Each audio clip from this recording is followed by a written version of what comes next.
pourquoi la grande majorité des projets d'innovation n'aboutissent pas et pourquoi c'est plutôt une bonne chose, en fait.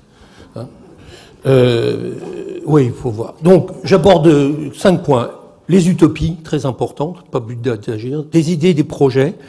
Comment passer des idées aux projets. Les penseurs et les réalisateurs. Ce qu'avait voté Véronique, le réaliser, c'est très difficile, ça prend du temps, il faut du monde, ça coûte très cher. Alors pourquoi réaliser alors qu'on peut se complaire dans les délices de la conception, hein, attitude très française. Et enfin, on l'a réalisé, on l'a proposé à la société, mais elle n'en a pas voulu.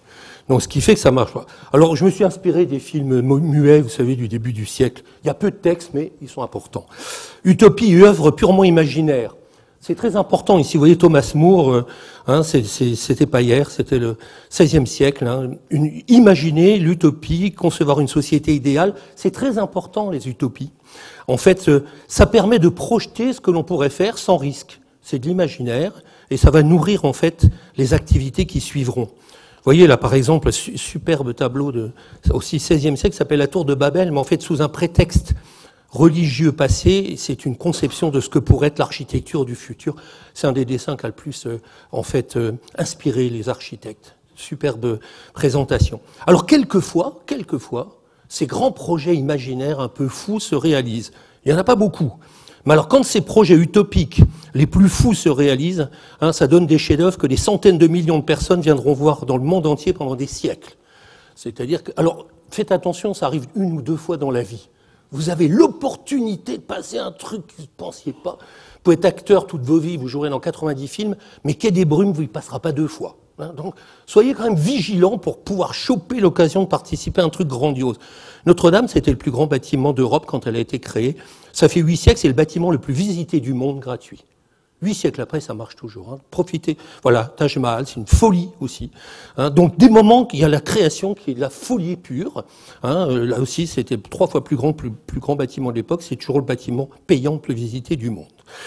Mais généralement, en fait, l'œuvre de pure imagination, c'est simplement une proposition. Elle est faite pour baliser le futur, faire des tentatives.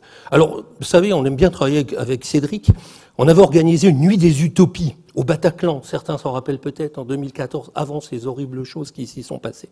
On a passé une nuit sur les utopies et sur l'imaginaire. Et sans imaginaire, il n'y a pas d'hypothèse. Sans hypothèse, il n'y a pas de science.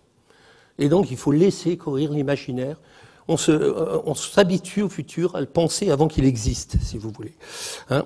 Alors ici, vous voyez, c'était une conférence en 1900, j'aurais aimé y être, hein, mais c'était le 20 mai 1911, conférence de Jules Verne et de Wells, les 2 plus grands imaginateurs du monde. Oh, ça aurait été un beau mardi de l'innovation, ça n'existait pas encore. Mais alors, ces 2-là, je les aurais voulu, quoi.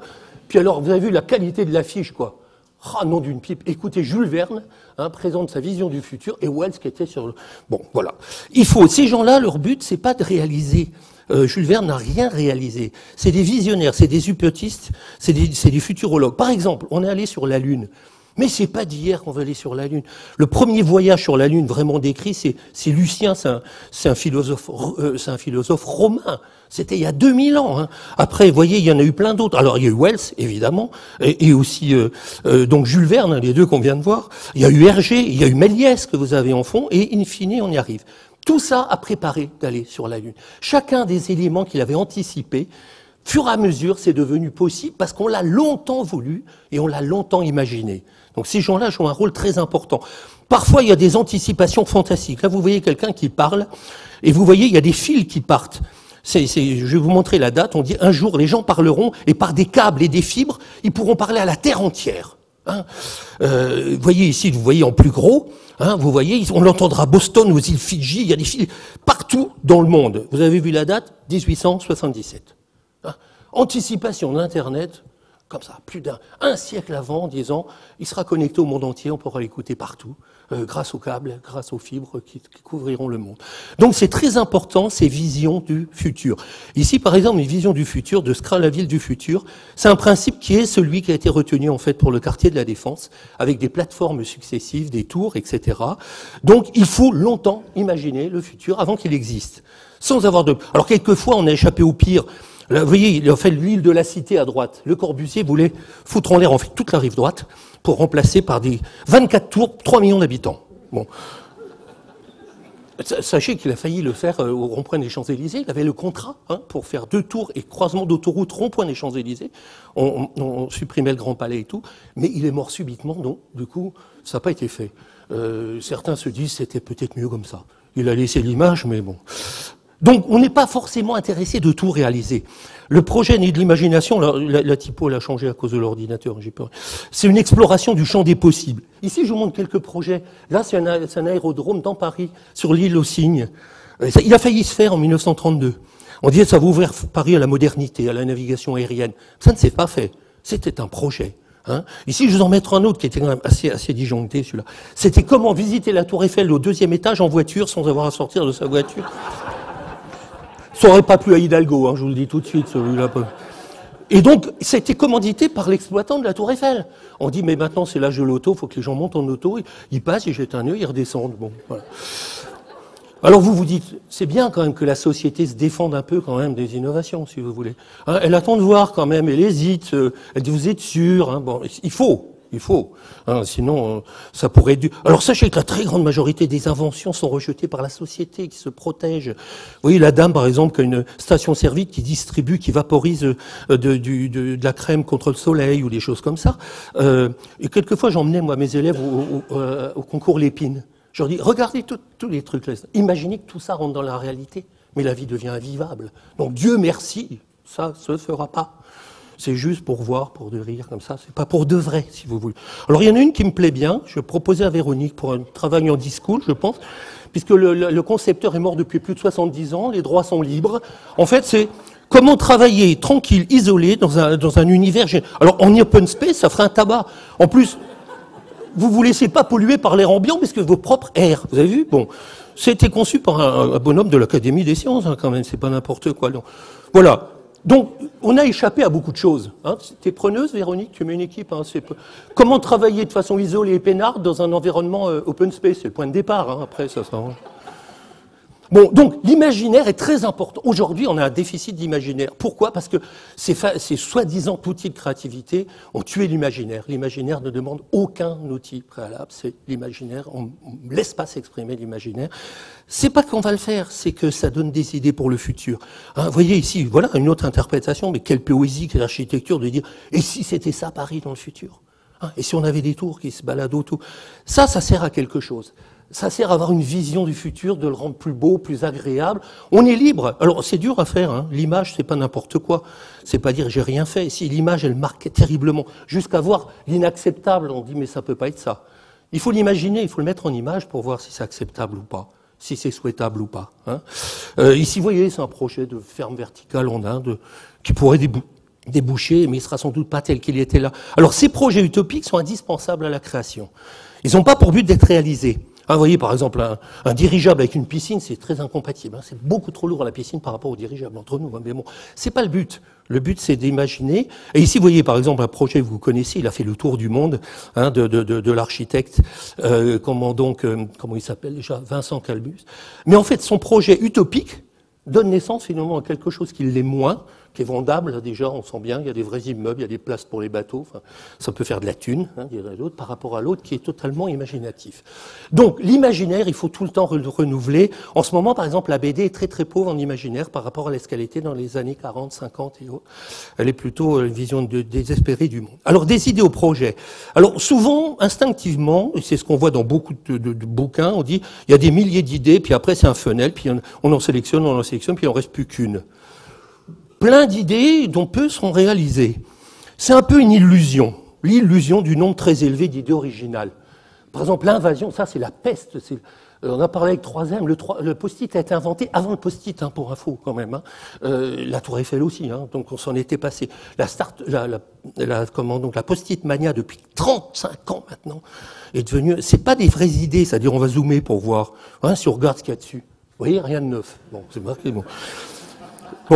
C'est pas vraiment des idées, c'est des bouts de trucs, c'est dit il faut être heureux, machin, etc. C'est plus une illusion, il n'y a pas tant de bonnes idées que ça. Aristote l'avait remarqué, il dit c'est pas une ou deux fois, mais un nombre incalculable de fois qu'une même idée est proposée par le monde. Moi, ça m'a frappé. Mon métier, c'était longtemps de la due diligence et de l'évaluation. Tout le monde a les mêmes idées, je vous jure, tout le temps. En ce moment, il y a une baisse du niveau trop de start-up. On a jusqu'à 600 qui ont strictement le même business model. Parce qu'ils utilisent les mêmes outils, la même logique, au même moment, les mêmes causes, les mêmes effets. De l'objet connecté qui permet une plateforme pour prêter sa perceuse, elle a loué, merci. Une autre pour mettre en connexion les chercheurs publics et les entreprises, 444e plateforme proposant de vendre. Donc c'est un peu une illusion. Il n'y a pas tant d'idées nouvelles que ça.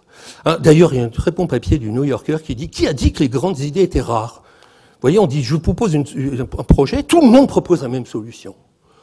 Et en ce moment, c'est la plaie parce qu'il y a des outils de gaming qui ont été mis en place. Chacun fait son petit canvas, il fait son petit lean startup, il fait son petit machin. Évidemment, qui est le même que celui d'à côté. Vu qu'on lui a donné les mêmes inputs, qui est le truc, qui n'a aucun projet réel, en fait. Il joue. C'est du gaming, il fait semblant. On joue à créer, c'est très à la mode. Alors qu'on n'a rien à dire. Hein. C'est pas... souvent, c'est le cas. Donc, en fait, on casse ça autant l'inverse. C'est-à-dire qu'une idée va déboucher sur des multiples variantes autour d'un même thème. Les vraies grandes idées, il y en a peu. On revient tout le temps dessus, tout le temps, et elles vont avoir des applications multiples. Alors, je vous donne un exemple. Moi, j'ai travaillé beaucoup dans l'évaluation des secteurs de l'espace. Par exemple, c'est très tendance en ce moment de remettre des satellites qui tournent autour de la Terre, et puis ça permettra d'avoir de l'Internet sur toute la Terre, où que ce soit, en plein désert ou sur la calotte glaciaire. Mais à partir de ça, il s'en est né plein de projets. On a évalué plusieurs dizaines, mais il y en a au moins 250. Vous voyez, il y en a... là, ça coûte cher en mathématiques parce que tout bouge, vous avez remarqué. Voilà, c'est un même idée de base, donc vous allez avoir plein de variantes. C'est surtout ça que l'on voit dans l'innovation. Et des variantes qui vont finir par déboucher sur quelque chose. Donc, en fait, peu d'idées génériques avec beaucoup de variantes. Par exemple, j'ai demandé à Gartner, vous savez, la société spécialisée dans la high-tech, a dit la chance de succès cette année, en 2018, début 2018, pour une nouvelle appli sur smartphone est inférieure à 1 sur 1000. Raison, elles sont semblables ou similaires, sans intérêt réel pour la société. Et l'essentiel des applis 2.0 sont déjà en place. Et donc, j'en ai cesse de copier. Hein. Il faut oublier beaucoup d'idées pour déboucher sur un projet solide. En fait, il faut les combiner. L'essentiel des projets vient de la combinaison des idées. Il faut beaucoup de combinaisons pour arriver à un projet. Par exemple, une des choses qui marche le mieux, c'est en fait de combiner les projets, les visions des gens. Comme chacun a un petit point de vue, en les combinant, ça donne en fait le futur qui apparaît devant vous. Donc c'est très efficace l'intelligence collective en fait. 3M par exemple, on leur demandait combien il faut d'idées pour arriver à un produit. Ils vous disent en moyenne il faut 1500 à 3000 idées pour un produit simple. Ils font 3. Alors elles sont souvent très proches, mais c'est pas le problème. Elles donnent un petit décalage qui fait qu'on est sûr, on balise, on dit 3000 personnes ont proposé quelque chose qui converge. C'est très solide en fait. Hein. Penseurs et réalisateurs. Alors depuis maintenant, vous voyez, vous avez d'un côté Aristote, de l'autre côté Platon. Platon qui montre le ciel, Aristote qui montre la terre. C'est la séparation entre la pensée pure et l'application. Aristote pense que la théorie, c'est la pratique accumulée dont on a tiré des règles, alors que de l'autre côté, Platon pense que ça vient du ciel. Et donc, une pensée qu'évoquait Véronique, entre la pensée pure. Alors, on a un grand philosophe, Henri, qui vous dit « Aucune abstraction, aucune idéalité n'a jamais été en mesure de produire une action réelle. Ce n'est pas son rôle. » Et très souvent, on dit « Mais théoriquement, oui, mais en pratique, sois concret, là, parce que théoriquement, il y en a qui ont beaucoup du mal à faire le passage à l'autre. C'est pas tout à fait les mêmes gens qui le font. » Par exemple, il y a un grand créateur, immense génie créatif, concepteur et tout, bâtiment, machine, qui s'appelle Léonard de Vinci. Il n'a rien réalisé de tout ça. Il l'a conçu, mais il l'a pas réalisé. C'est un des grands architectes qui n'a réalisé aucun bâtiment. Il a perdu tous les appels d'offres. Il perdait tous ses appels d'offres. Il était chiant. Il était chiant. Il a perdu à Rome, Saint-Pierre de Rome. Merde, il se l'est fait piquer. Mais bon. Mais il a marqué son territoire. Tout le monde se réfère à lui. Ici, toutes ces machines, il les a pas faites, en fait. Il dit, j'ai imaginé toutes ces machines parce que j'étais possédé, comme tous les hommes de mon temps, par une volonté de puissance. J'ai voulu dompter le monde. Seule chose qu'il a réalisée, il reste comme un des plus grands peintres, mais il voulait être connu pour tout ce qui n'était pas la peinture. Manque de bol. Mais il n'a peint qu'une douzaine de toiles, puisqu'il voulait faire d'autres choses. C'est les plus chers du monde. Mais pour vous montrer. Et souvent, l'enchaînement pour réaliser, c'est Léonard de Vinci, puis Pascal, puis Leibniz, ça prend déjà 3 siècles, hein. Puis Leibniz invente le système binaire, des 1 des 0 pour faire fonctionner, il s'aperçoit que la mécanique ne donnera rien en machine à calculer, mais il faudra attendre 258 ans pour inventer le transistor qui vous crache des 1 des 0. Et donc c'est un enchaînement, on se passe le relais comme ça. Ça peut prendre très longtemps avant d'avoir des grandes innovations, en fait, hein. Alors, la magie de la réalisation, c'est qu'on passe de ça, une image, voilà, un architecte qui vous dit, ça pourrait être quelque chose comme ça. Et puis, un jour, c'est pour de vrai. Alors ça, c'est magique, quoi. De se dire, c'est une image, puis là, c'est pour de vrai. Hein, on l'a fait, non d'une pipe. Et l'innovateur, c'est plutôt le réalisateur. Aujourd'hui, c'est le réalisateur qui compte. C'est rarement l'émetteur de l'idée originale qui l'applique. Hein, dans le logique, c'est un cinéma, c'est marqué sur idée originale 2, scénario, puis réalisateur. Hein, alors, il y en a qui aiment bien rester dans... Je travaille sur un concept de livre en ce moment, vous le rencontrez 10 ans après, il travaille toujours sur ce concept de livre. J'ai un projet de thèse, ça va, oui, mais j'ai changé de sujet, c'est pas si simple. Voilà, il va vivre toute sa vie sur son projet, donc, très bien. Hein, ça retient l'espoir, ça permet de vivre en attendant. Hein, donc ça n'a pas toujours... Mais en fait, des milliers d'idées de films resteront des idées de films. Hein, voilà. Pour passer au film, il faut passer par le scénario. Scénario, ça décrit précisément, c'est très important, c'est ce qui va faire rassembler tout le monde. Là, vous avez Marilyn Monroe qui lit scénario, en fait, de Niagara. Ça marchera, hein, on tournera Niagara, qui restera un film. Mais généralement, la plupart des scénarios ne seront jamais tournés. Des centaines de scénarios ne seront jamais tournés. Hein, très peu vont passer le cap de la réalisation. Et arrivera le réalisateur. Ici, vous voyez, par exemple, vous voyez Les Misérables, c'est marqué sur un œuvre de Victor Hugo, idée originale, un film de Robert Hossein. Hein. Mais la photo, c'est plutôt l'acteur, hein, c'est Ventura. Les Misérables, là, vous voyez, le louche, il a oublié complètement Victor Hugo. Mais il est plus marqué sur le truc. Il est mort, les droits sont passés. Oh, mais des histoires, quoi. Aujourd'hui, on privilégie le réalisateur. Il y avait Cannes, c'est les réalisateurs qui sont devant. Un réalisateur, un des plus beaux mots de la langue française, c'est pas directeur comme aux États-Unis, il réalise, il met dans le réel. C'est le réalisateur qui est glorifié comme étant celui qui met en place. C'est-à-dire que lui, il va rassembler tous les talents, acteurs, etc. C'est un boulot remarquable, le son, tout. Trouver un producteur qui finance. Hein. Et ça va prendre beaucoup de gens. C'est-à-dire l'idée originale, c'est une personne, la réalisation. Et voilà, c'est un générique avec... Si vous allez à un film moderne, vous avez plusieurs centaines, voire plusieurs milliers de personnes au générique. Ça va passer d'un individu, une équipe, et puis ça va prendre une ampleur pour réaliser quelque chose qui n'est pas très grand. Hein, aujourd'hui, sachez qu'il y a plusieurs centaines de professionnels, voire milliers au générique d'un grand film. Hein. Alors réaliser, c'est difficile et ça prend du temps. Il faut beaucoup de monde. Alors, c'est ce que disait Thomas Edison. 1% d'inspiration, c'est rien. 99% de transpiration. Et vous dites, j'ai essayé 1000 fois avant que ça, 10 000 fois avant que ça marche. Alors, c'est un cas fort. Edison, il était tout le temps fatigué, il voulait pas dormir. Alors, il s'allongeait sur son bureau, il dormait partout. En fait, et chaque fois, il se réveillait très mécontent parce qu'il culpabilisait de s'être endormi au lieu de travailler. Il avait une théorie comme quoi le sommeil ne servait à rien, qui a servi une base pour les médecins qui ont dit c'est une erreur, il faut dormir. Bon, lui, il n'arrive pas. Et donc, pourquoi s'emmerder comme ça, être fatigué toute sa vie, hein, si c'est pour faire 1000 prototypes pour faire une lampe, Dyson, 4000 versions différentes de prototypes pour faire son foutu aspirateur sans sac. Ça a pris 5 ans, il a bouffé toute la fortune de la famille pour y arriver, non d'une pipe. Mais l'erreur, c'est d'être tout seul dans ce cas-là. Hein, c'est-à-dire qu'en fait, ici je vous montre le fondateur de Twitter, pour mettre à exécution, il faut attirer d'autres personnes. Si on n'attire pas d'autres personnes, eh bien, on se retrouvera seul, abandonné de tous, avec son projet qui restera lettre morte. Par exemple, pour le Macintosh, vous connaissez cette photo, c'est les Dream Team des 4 créateurs du Macintosh, mais il y avait quand même l'équipe hardware qui était plus grande, et puis il y avait l'équipe software, et puis il y avait toute l'équipe, 110 personnes, avec Steve Jobs au milieu. Et après, très très vite, ça s'en bat. Impliquer tout le monde pour arriver à réaliser, c'est ça le plus difficile. Beaucoup de créateurs sont beaucoup trop isolés, ils ont un ego trop important. Ils ne sont pas convaincants, ils ne vont pas entraîner la réalisation. Ils ne verront pas des gens qui les suivront, qui mettront du métal, qui feront pour le faire. Hein. Alors, innover, c'est pas nécessaire ni suffisant pour être un super-héros. Je sais pas si vous êtes allé voir Avengers Infinity War. Moi, j'ai un ado à la maison, donc je n'ai pas le choix, donc je l'ai vu. Mais ce qui est intéressant, c'est que vous avez tous les super-héros américains qui se plantent lamentablement face au mal qui est représenté par Thanos. Il y a une phrase qui est fantastique. Il leur dit « Je gagne parce que vous êtes incapable de concevoir un monde alternatif et de le réaliser. Moi, je propose une solution simple. Il a dit, moi, je sauve moitié de la planète. C'est-à-dire, j'en tue moitié, en fait. Mais je sauve moitié de la planète. Vous faites les cons, vous avez des effets spéciaux, mais c'est pas ça.